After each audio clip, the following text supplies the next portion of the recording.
آج ہم بیٹھے ہوئے ہیں یہاں، کل ہم نہیں ہوں گے، ہماری اولادیں ہوں گی، نئی نسل ہوگی۔ ایک بہت بڑی حقیقت ہے، ایسی حقیقت ہے جسے دیکھ کر ہم ایسے ہی آنکھیں بند کرتے ہیں جیسے کبوتر بلی کو دیکھ کر آنکھیں بند کرتا ہے۔ سنا ہے، ایک محاورہ ہے، اب حقیقت میں کبھی میں نے کبوتر اور بلی کا ٹاکرا دیکھا نہیں ہے۔ سنا ہے کہ کبوتر کے سامنے بلی آ جائے تو کبوتر آنکھیں بند کر لیتا ہے اور وہ یہ سمجھتا ہے کہ جیسے مجھے بلی نظر نہیں آ رہی تو شاید بلی کو بھی میں نظر نہیں آ رہا۔ تو ہمارا حساب کتاب بھی ایسا ہے۔ موت کے تذکرے سے ہمیں نفرت ہے، موت کے بارے میں سوچنے سے ہمیں نفرت ہے، موت کا تصور اچھا بالکل بھی نہیں لگتا۔ آپ کسی محفل میں بیٹھ کے مرنے کی باتیں شروع کر دیں، لوگ بولیں گے کوئی ٹاپک چھیڑو، پہلے کم ٹینشن ہے، ابھی مرنے کی باتیں کر رہے ہو یار۔ جنازے کی باتیں اگر شروع کر دیں، آپ کہیں محفل ہو نا دوستوں کی بیٹھے ہوئے ہیں، تو باتیں کیا ہوتی ہیں آپ کو پتہ ہے؟ باتیں اس طرح کی ہو رہی ہوتی ہیں، ہاں بھائی کیا کما رہا ہے، کیا کر رہا ہے، مفتی صاحب کے اتنے بیانات سن لیے، شادیاں کب کر رہا ہے، اور بچوں کی سپیڈ وہی ہے یا بیان سن کے تھوڑی تیز ہوئی ہے پیدا ہونے کی، اور جاب مل گئی ہے، BCom کر لیا ہے، ماسٹر کا ارادہ ہے یا نہیں ہے، یا ویسے ہی آوارہ گردی کر رہا ہے۔ ہماری صبح سے لے کے رات تک، رات سے صبح تک کی باتوں میں موت کا تذکرہ نہ ہونے کے برابر ہوتا ہے، بلکہ ہوتا ہی نہیں ہے۔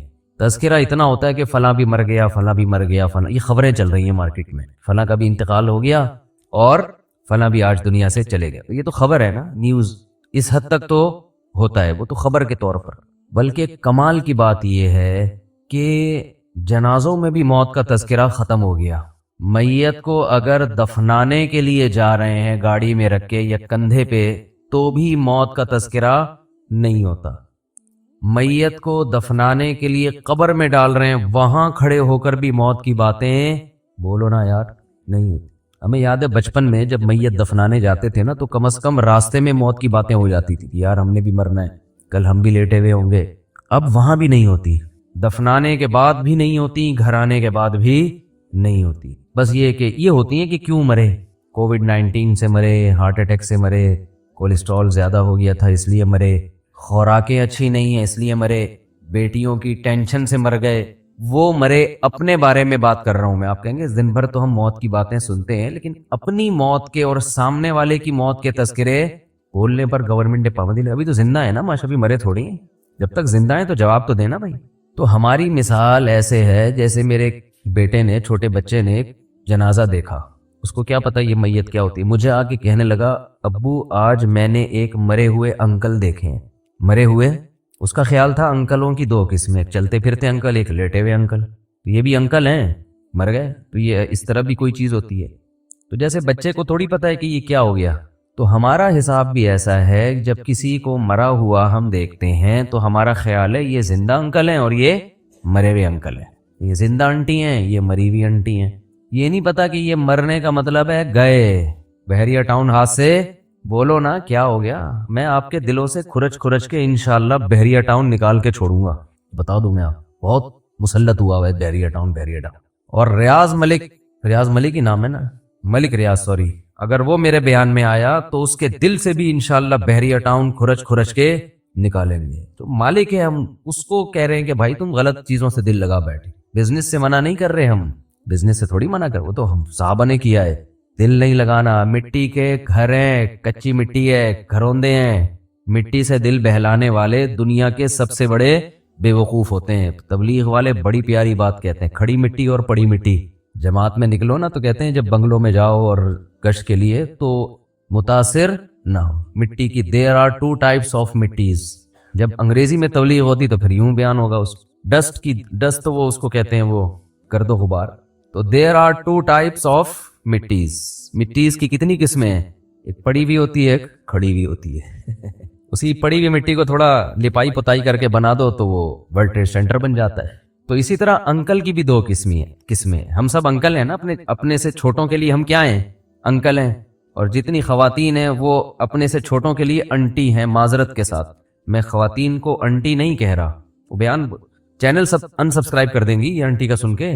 آپ انٹی نہیں ہیں، آپ اپنے سے چھوٹیوں کے لیے انٹی ہیں، ویسے آپ انٹی نہیں۔ تو لیکن وہ اپنے سے چھوٹا کسی کو مانیں گی تو بولیں گی نا مسئلہ یہ اپنے سے چھوٹا کسی کو مانیں گی تو بولیں گی نا کہ میں تو کہتے سب سے چھوٹے تو دنیا میں ہم ہیں. اچھا خیر، تو مٹی کی دو قسمیں ہیں، کھڑی مٹی، پڑی مٹی. تھوڑا سا گارا مٹی لگا کے بنا دو تو عمارت بن جاتی ہے. تو اسی طرح انکل اور انٹیوں کی بھی کتنی قسمیں ہیں؟ تو ایک پڑے انکل اور ایک کھڑے انکل، ایک پڑی انٹی اور ایک کھڑے. ہم سب ابھی کھڑے انکل ہیں، چل پھر رہے ہیں. تھوڑے دنوں میں ہم کیا ہو جائیں گے؟ لیٹ جائیں گے. اعلان ہو جائے گا جی آج فلاں کا انتقال ہو گیا، آج فلاں کا انا للہ ہو گیا. آپ کی دینی خدمات، آپ کی بدماشیاں، کوئی بدماش دنیا سے جاتا ہے تو اس کی برائیاں ہوتی ہیں، مر گیا اچھا ہوا. کوئی اچھا آدمی جاتا ہے تو اس کی خوبیاں بیان ہوتی ہیں، لیکن وہ ہوتا پڑا ہے، وہ اب دوبارہ پولیس سے بھی نہیں اٹھ سکتا. پولیس والے اٹھا دیتے ہیں الحمدللہ. تو بات یہ چل رہی تھی میرے بھائی کہ ہم سارا دن صبح و شام مختلف قسم کے تذکرے کرتے رہتے ہیں، یہ بھی ہے، وہ بھی ہے، یوں بھی ہے، فلانا بھی ہے. ان تذکروں میں موت کا تذکرہ زیرو ہوتا ہے، ذکر ہوتا ہی نہیں ہے موت کا. تو جیسے کبوتر بلی کو دیکھ کے کیا کر رہا ہے؟ آنکھیں بند. تو ہم بھی موت کے تذکرے سے کیا کر رہے ہیں؟ آنکھیں بند. کہیں بیٹھے ہوئے ہو نا، ذرا موت کا تذکرہ کرنے لگے، یار ایک دن پھٹے پہ ہم بھی لیٹے ہوئے ہوں گے، تو لوگ چپ کرا دیتے ہیں، یار کوئی اچھی باتیں کرو ہے، ویسی ٹینشن میں ہے. حالانکہ ٹینشن ختم کرنے کا اس سے بہتر کوئی ذریعہ ہے نہیں. عجیب بات ہے یار، جس کے تذکرے کو آپ ٹینشن سمجھتے ہو، ٹینشن ختم کرنے کا اس سے بہتر کوئی ذریعہ ہے نہیں. بار بار کرو تاکہ محبت ہی دنیا سے ختم. دیکھو ٹینشن کس بات سے ہوتی ہے؟ آپ کو جب آپ کی پسند کی چیزیں نہ ملیں، اس سے ٹینشن ہوتی ہے نا. ارے میرے پاس گاڑی نہیں ہے، فلاں کے پاس تو گاڑی بھی آ گئی. ارے میری تنخواہ اتنی ہے، فلاں کی تو تنخواہ ڈبل ہو گئی. ارے بھائی میری وہاں ہوئی نہیں جہاں میں چاہ رہا تھا، فلاں کی تو اس سے بھی اچھی جگہ پہ ہو گئی. ارے بھائی یہ بیماری یہ ختم ہی نہیں ہو رہی. ارے بھائی میں موٹا کیوں نہیں ہو رہا. ارے بھائی میں دبلا کیوں نہیں ہو رہا. ارے بھائی میں، یہی پالی ہوئی ہے نا چیزیں ہم نے. ارے وہ لوگ بحریہ ٹاؤن میں 10 پلاٹ خرید کے بیٹھ گئے، ہمارے پاس ایک گز کی جگہ نہیں ہے کرائے کے مکان پہ، وہ بھی مالک مکان ہر وقت تانے دیتا رہتا ہے. بھائی ان ٹینشنوں کا بہترین علاج ہے، مر جائیں گے سب، کیا ہو جائے گا؟ بولو نا، ختم. جب مر گئے تو کیا ہے؟ ارے جس کے پاس گاڑی ہے وہ کون سا یہاں رہے گا؟ فرعون کے پاس تو بڑا بہت کچھ تھا. اپنے جو ملک کا وزیر اعظم یا صدر ہوتا ہے اس سے تو آپ آگے نہیں جا سکتے نا. تو اپنے ملک میں دیکھ لو کتنے بڑے بڑے وزیر اعظم آئے، صدور آئے، کتنے بڑے بڑے آفیسر آئے، آ کے کہاں چلے گئے؟ فنا میں، ختم. کسی کا جہاز کریش ہو رہا ہے، کسی کو پھانسی پہ لٹکایا جا رہا ہے، کوئی اپنی موت مر رہا ہے، کوئی یہ ہو رہا ہے، کوئی وہ ہو رہا ہے. نبی صلی اللہ علیہ وسلم نے فرمایا اکثروا من ذکر ہادم اللذات الموت. فرمایا جو لذتوں کو توڑ دینے والی چیز ہے نا موت، اس کو بہت کثرت سے یاد کیا کرو، اس کا تذکرہ کثرت سے کیا کرو.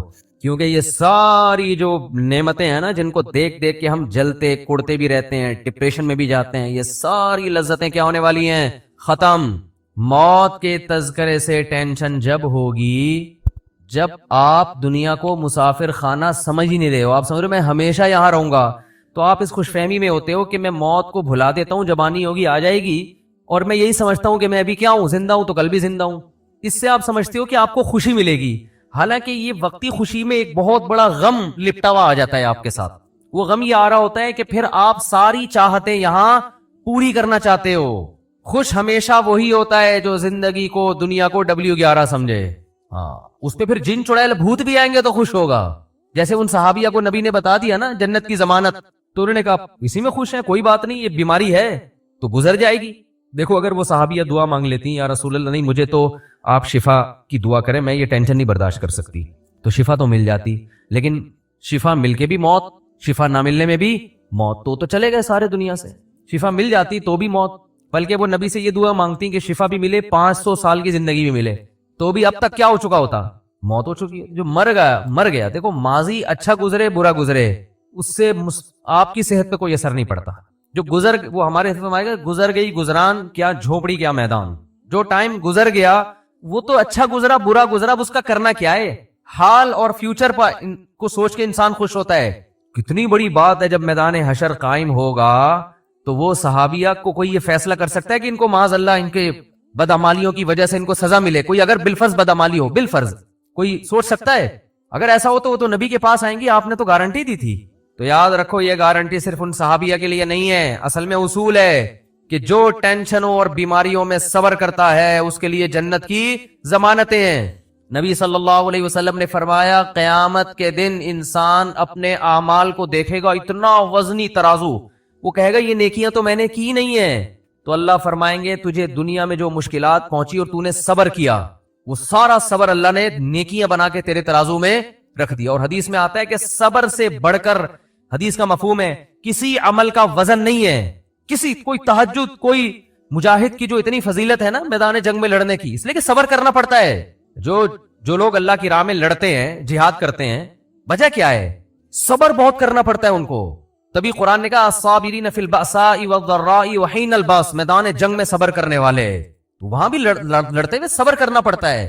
کوئی فوجی چاہے کسی بھی ملک کا ہو، میدان جنگ میں کبھی بھی خوش نہیں ہوتا۔